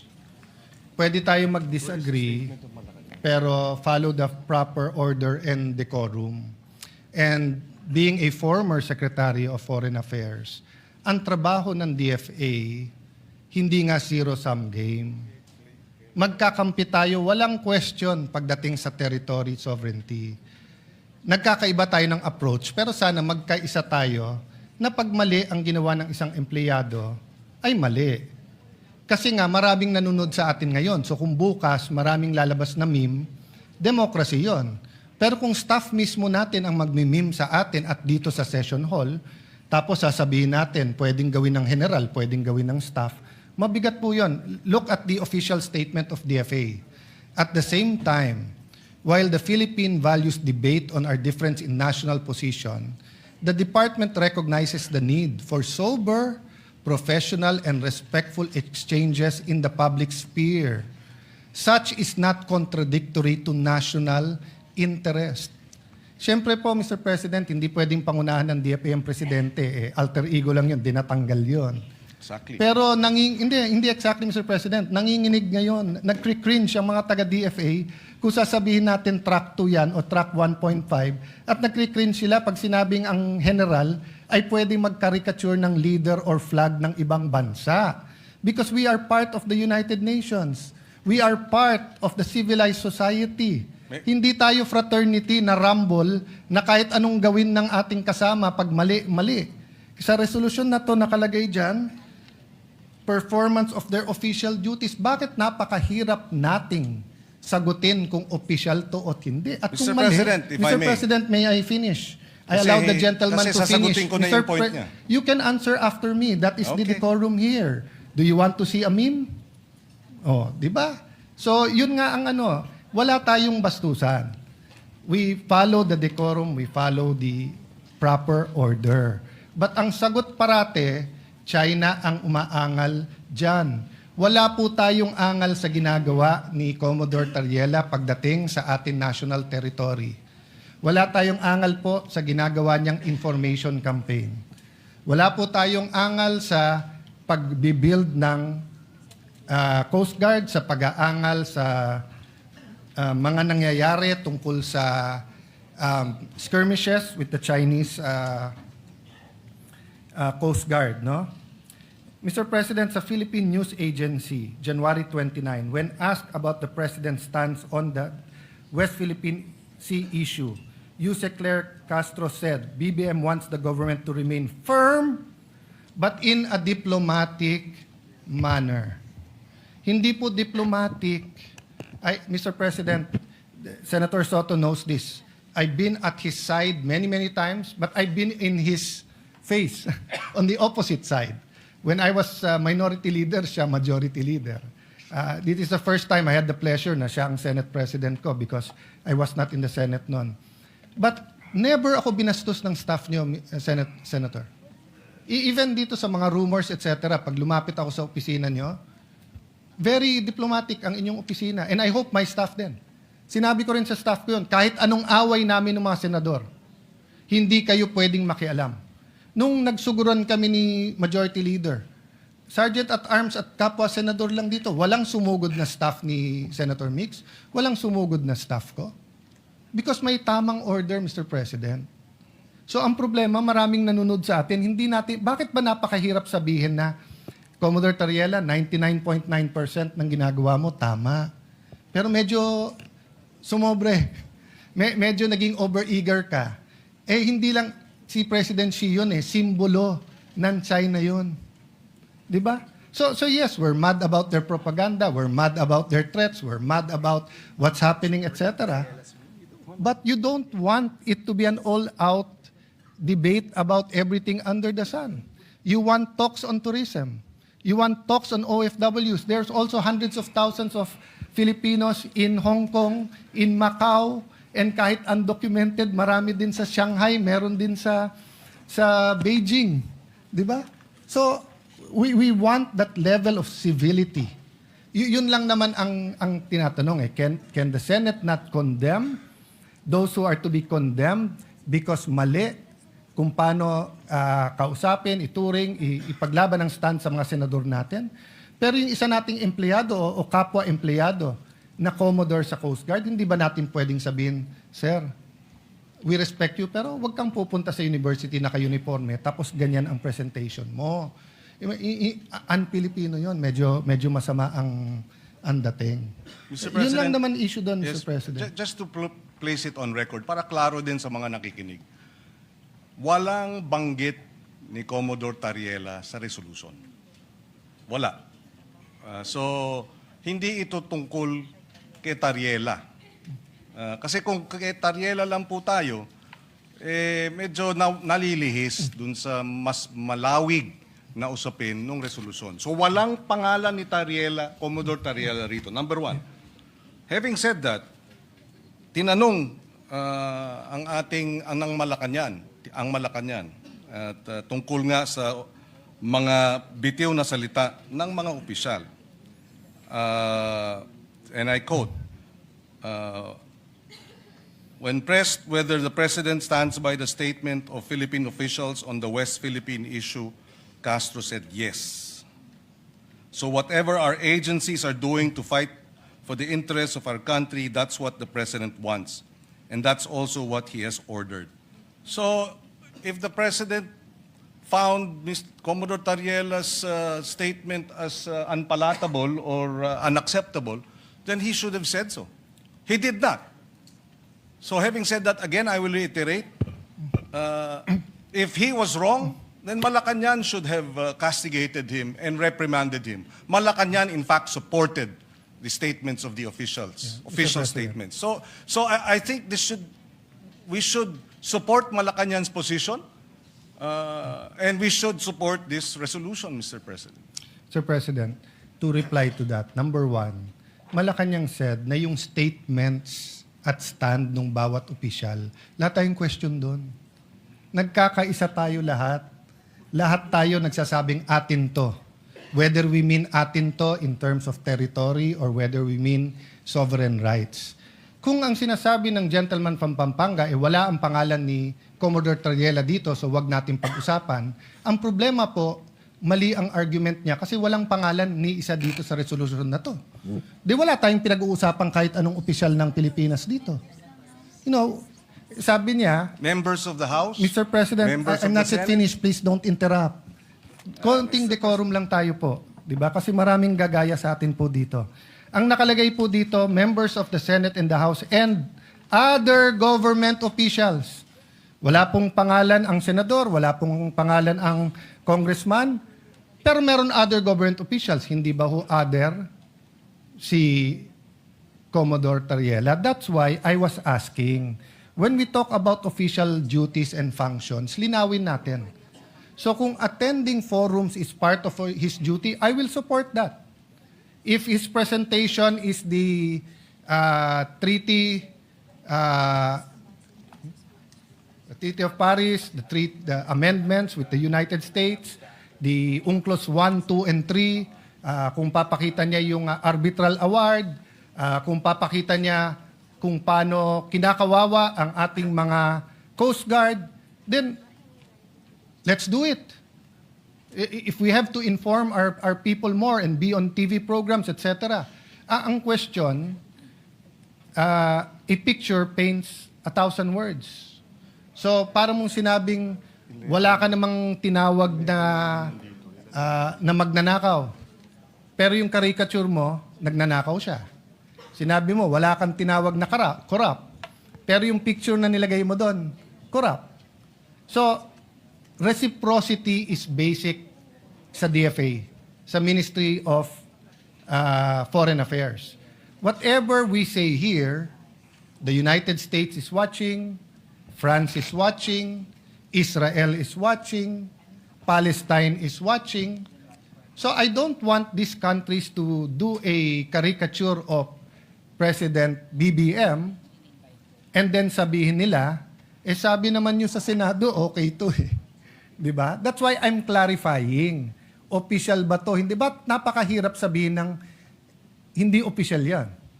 Kasi ang kasunod lang simple nun, wag siya mag-uniforme at wag siyang magpapakilala during that event na spokesman siya. Di ba? Ngayon, Mr. President, will his presentation be diluted in any manner if he didn't show that caricature? Hindi naman eh. Hindi naman. So, the gentleman keeps asking me about the other members of the House of Senate. Kung wala akong nakikita problema doon or hindi ko pa napag-aaralan yun, that's beside the point. Ang pinag-uusapan natin, what is all over the news na minomonitor ng lahat ng ASEAN countries. Minomonitor ng trade attachés nila. Minomonitor ng labor attachés ng iba't ibang bansa para makita ang Pilipinas ba, ano ba values nito? Marunong ba to sa diplomatic, hindi lang niceties rules to and everything, Mr. President. That's why, kaya humaba yung discussion, simple lang ang tanong ko Official duty ba ng isang general maglabas ng caricature ng Pangulo ng ibang bansa? Kasi obvious ang sagot doon, hindi. Hindi sagot doon kung ano sabihin ng Malacanang. Maraming sinabi si Duterte na sinabi ng Congress before, mali yun. Di ba? Hindi naman natin sinagot dito sa Senate na basta't sinabi ni Duterte, tama. Basta't sinabi ni Arroyo, tama. Basta't sabihin ni Pinoy, tama. Hindi. Kaya nga may Senado May check and may balance. So pag yung isa sumobra, pag sumobra Supreme Court, may check. Pag sumobra Congress, may check. Pag sumobra ang executive, may check. Second, you have to look at the character, demeanor of not the office of the President, but the President himself. The President himself, hindi niya style to call out employees in public. Hindi niya style yun na ikaw tama, ikaw mali, di ba? But everyone knows na mali na tirahin mo yung Pangulo ng isang bansa with caricatures na naka-uniforme, general ka pa. So, can you imagine, Mr. President? I'll give you an example. Si President Trump at yung North Korean president. Kasagutan sila. They went to name calling. So tinawag ni President Trump na rocket man. Sumagot din si Kim Jong-un, no? Walang problema yun, Mr. President, kasi official yon. Kasi pag ginawa ng Pangulo yung international affairs, susunod na yon. So kung may mga opisyal ng gobyerno na sinunod si Trump at tinawag siyang rocket man, which I think the White House spokesperson, I'm not sure the Secretary of State if they followed, but then nung nagkaroon ng meeting sa Singapore at nagkamayan sila at umibay yung asta ni President Trump, he was still firm, he still drew the red line, but hindi na niya inaalaska ang Pangulo ng North Korea. You expect na everyone beneath him toes the line. Sa atin, nakita nyo naman po, kumakamay. Lumapit ang Pangulo. Was that APEC or ASEAN, di ba? Just so that ma-communicate, may dispute tayo pero neighbors tayo. Di ba? Para ma-dispute, walang personalan to. For whatever purpose, I admired President Marcos for going near the Chinese president. And then may general ka, ganito nangyayari, tapos hindi kayang sabihin ng Senado, mali. So the gentleman from Pampanga expects the Senate to say na mali ang Chinese ambassador sa pakikisagutan kay Senator Risa sa kanya, pero wala tayong wherewithal, wala tayong pakialam, sabihin sa isang general, boss, mali ka naman kasi. So, hindi pwedeng pag senador, meron tayong immunity, mas mataas tayo sa iba, pag tayo tinira, rest back kagad ng Senate. Pero kapag ka-general, tama naman yung 99% niyang ginawa, kaya yung 1%, sabihin na lang natin, official din yon. Simple lang po tanong ko Is it in the performance of his official duty? Ang bigat po niyan kung sasabihin natin yes. It will ripple not only through our military, but it will ripple in time. And it's being watched by students who will be our future diplomats, Mr. President. So I cannot stand here and accept na yung mali pwedeng maging tama. Again, Mr. President, if it is rhetoric, president to president, we're uncomfortable with it, but it's part of the negotiating. So President Trump does that a lot. But once na tumigil siya, once na kamayan na, tigil na rin lahat nung nasa ilalim niya. Hindi naman pwede ang sasabihin natin dito, ang mali ang presidente. Kasi siya, hindi niya binabastos ang Chinese president. So ang general ang tama, ang mali presidente. You cannot reconcile that. No, it defies logic, Mr. President. What the president does, the executive follows. Tayo sa legislative, pwede tayong mag-comment. Pwede tayong mag-resolution katulad para kung ano ang tama at mali. That's why, Mr. President, I want to know, sino-sinong official ba to? Sa Senate, sa House, sa interest nila. Kasi yung DND, medyo klaro yun. Nakita ko yung mga statements, etc. And yung DND, mismong si SND ang nagsasalita. So in behalf of the President yon. So kung gustong i-correct ng Presidente yon, i-correct niya. Hindi naman spokesman ng Presidente ang nakikipagdebate doon. Hindi naman spokesman ng DND. At sagutin man nila, sinabi na ni DND, yun din ang stand niya. Eto po, hindi. At yung DND po, despite my agreement or disagreement with the Secretary of National Defense, I haven't seen anyone in the DND come out with caricatures of generals of the opposing side or of the president of the other side. Our generals are officers and gentlemen. Is it too much to ask that yung pagiging officer and gentleman sa AFP, PNP, BJMP ay ganun din sa Coast Guard natin? Is it too much to ask a gentleman from Pampanga? Masyado bang malaking ask yon na, boss, paglaban mo Pilipinas pero wag tayong bastusan? Well, because the gentleman from Taguig finds it unacceptable, Mr. President, and therefore that is his position. We do not find that unacceptable, Mr. President, under the circumstances, particularly because China, for the longest time, has been aggressively, illegally encroaching on what is ours. So if these statements are taken in isolation, perhaps I might be able to understand where the good gentleman is coming from, but it's not taken in isolation. It's not just Commodore Tariela's statement. It is, and the remarks of the Chinese embassy towards and reaction to his statement.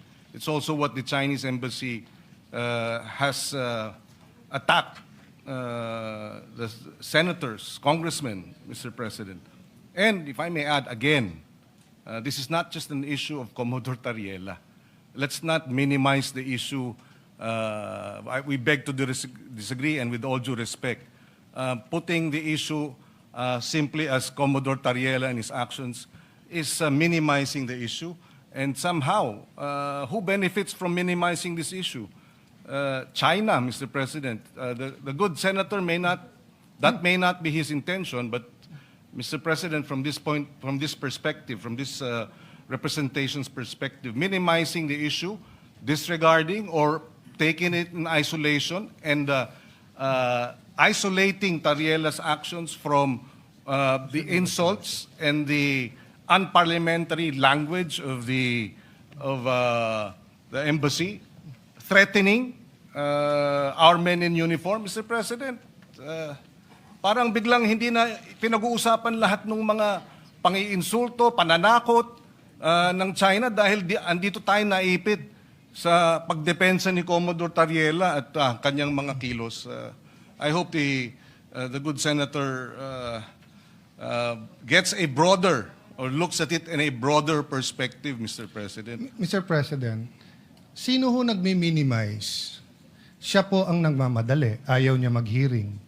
Kung magkakaroon ho ng hearing, lahat ho ng issues, yung sinabi ng DND, yung ginagawa po sa Ayungin or sa BP Sierra Madre, yung pong ginawa po sa Scarborough Shoal, Aquino administration, Duterte administration, Marcos administration, yung pong hinanakit ng ating mga Coast Guard sa nangyayari sa kanilang araw-araw, sa mga nasa Pag-asa Island po, sa kakulangan po ng pondo. Lahat po yun madidiscuss natin. Paulit-ulit po ang gentleman from Pampanga na parang ako may kasalanan na pinag-uusapan po si Senator Tariela, tinamad po sila na ilagay ang mga pangalan ng mga opisyal na sinasabi nila sa resolusyon. Kaya malinaw naman ang tanong ko, sino-sino tong mga opisyal? Ang alam ko lang si Commodore Tariela. Tapos sasabihan niya ako, I'm minimizing. Tapos babasahan niya ako ng paano mga taga-DND, paano para bang hindi ko sila kinakampihan. Bulok na yung style na yan eh. Yan yung style na pro-China, anti-China, pro-Philippines, anti-Philippines, no? Paulit-ulit na tayo dito, magkakampi tayo pagdating sa territory ng ating bansa. Magkakampi tayo pagdating sa sovereign rights ng ating bansa. May I ask this question? When the military decided to pave the way, to build a runway sa Pag-asa Island, was there any objection by any department in our country at that time? Well, Mr. President, with all due respect, Mr. President, I think we have exhausted. Mr. President, this do we debate. have closure here? No, Mr. President, but I Mr. no President, longer would like to. No, on one hand, Mr. President, respond sabi niya, to further minimize ko. questions, Mr. Nung President. nagtatanong naman ako ng ibang opisyal, ayaw naman sagutin. Sino Mr. nagmi-minimize? President, I have the floor. The I have the question- floor. Mr. President, point of order. I have the floor, and I would like to manifest that we believe this has been exhausted. For 2 weeks, Mr. President, we have debated this, and I think we have ventilated the issue enough, and it is time for a vote, Mr. President. I will no longer yield to questions, Mr. President. Mr. President, Majority Leader. Mr. President, before that, can I just reiterate my question? Go ahead. Kung hindi niya sasagutin, imamanifest ko lang yung sagot sa sarili kong tanong. Ang tanong ko po sa kanya, nung sinabi ng military, ganyan na nangyayari sa West Philippine Sea, lagyan na natin ng runway, ayusin na natin ang Pag-asa. Meron ba pong mga opisyalis ng kahit anong departamento sa ating bansa na registered a negative vote and advised the military not to do it? If the good senator doesn't want to answer that, I will answer it. Mga taga-DFA. Ang sabi ng mga taga-DFA, during the time, this was the time of President Aquino, it will weaken our case. Because precisely, the rocks, the features that are being reclaimed, etc., malakas ang kaso natin. Nasunod po yung military at tingin ko tama naman. But none of us told yung mga taga-DFA na pro-China kayo for having a different opinion. Diba? None of us. Why? Kasi iba trabaho ng DFA sa DND. Iba trabaho ng DND sa Coast Guard. So, Mr. President, dapat burahin na natin yung nagdi-discuss tayo ng maayos. Napikon ka sa statement ng iba, re-rest back ang senador. Buti nga, sinasagot kayo eh. Mas malaking insulto kung hindi kayo sinagot eh. Sinagot kayo, di magsagutan kayo, pero gusto nyo, buong Senado ang re-rest back nyo. Ako, kung may kadebate akong embassy, kami lang yun. Kung kailangan ko tulong ni Brother Robin or ni Senator Marcoleta, kakalibitin ko, tulungan. Pero hindi ako magfa-file ng resolution sa Senado para sa tulungan nyo kami, bugbog kami sa China. Tapos pagka hindi ka pumirma, pro-China ka. China lang ang lumalaki dito. Okay. We'll go to the corollary question there. I was going to ask the gentleman, ano ang ilan responsibilities natin under UNCLOS? Will the gentleman answer that or will I answer myself? So since the gentleman will not answer that, I will answer it myself, Mr. President. So under our maritime entitlements, meron din responsibilities doon. For example, Mr. President, managing our maritime resources. So walang problema yung non-life, for example, natural gas, di ba? Siyempre yung ecological balance lang dyan. Pero let's say fish, let's say yung mga coral reef, trabaho ng Coast Guard siguraduhin na walang nagda-damage niyan. So kung ang Coast Guard natin at Coast Guard ng China ay nag-aaway parate, mahirapan silang dalawa na i-enforce ang mga restriction na nakakasira ng ating environment. That's why, in the past administration, everyone was allowed to speak except the Coast Guard because of the next responsibility, the prevention of life and ano yun? There's a official term doon, but since walang taga-ano dito, prevention of loss of life and so may official term yan, Mr. President. Ang punto nun, kapag ka may barko halimbawa na lumulubog o nabangga o tinamaan ng bagyo, you cannot say no. You have to help. 'Di ba? Magtutulungan kayo. So kung ang Coast Guard ng China at Coast Guard ng Pilipinas ay hindi magkasundo, kawawa yung ating fishermen. That's why unanimous yung ating resolution about water cannon. Our diplomats have been telling China the same thing. Mag-away yung iba pero wag yung Coast Guard natin. Kasi kung may fisherman ka rin na Chinese at may kailangan yan, tutulungan din ng Pinoy yun. Wala nang nationality pagkabuhay na. Di ba? So, two sides eh. On one side, we are advocating umayos naman yung Chinese Coast Guard. Pero kung papayagan natin, yung spokesman ng Coast Guard naman natin ang mambastos, hindi mangyayari to. So anyway, Mr. President, marami pa akong gusto sabihin, but siguro dahil may LEDAC tayo tomorrow, maraming importante. Ang question ko lang, Mr. President, paano yung amendments? Hindi ba natin ilalagay kung anong mga statement na to? Kasi paano natin pagbobotohan kung hindi natin alam kung ano yung mga statement na to at sino tong mga opisyal? This resolution is so general. Mr. It can President, mean anything. Mr. President, I'm not yet finished. You said you don't want to speak anymore, then don't speak.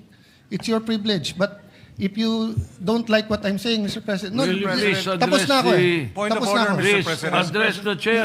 Do not address I'm sorry for that, Mr. President. President. Yes, Mr. I'm sorry for that, Mr. President. We move to strike off the record the... I withdraw that statement, Mr. Thank you, President. Mr. President. I apologize for that. All right, the statement is Yes. withdrawn. Perhaps what we can do is that let us then terminate the period of interpellation and open the period of amendment so that we can incorporate the amendments proposed if the sponsor will accept or not.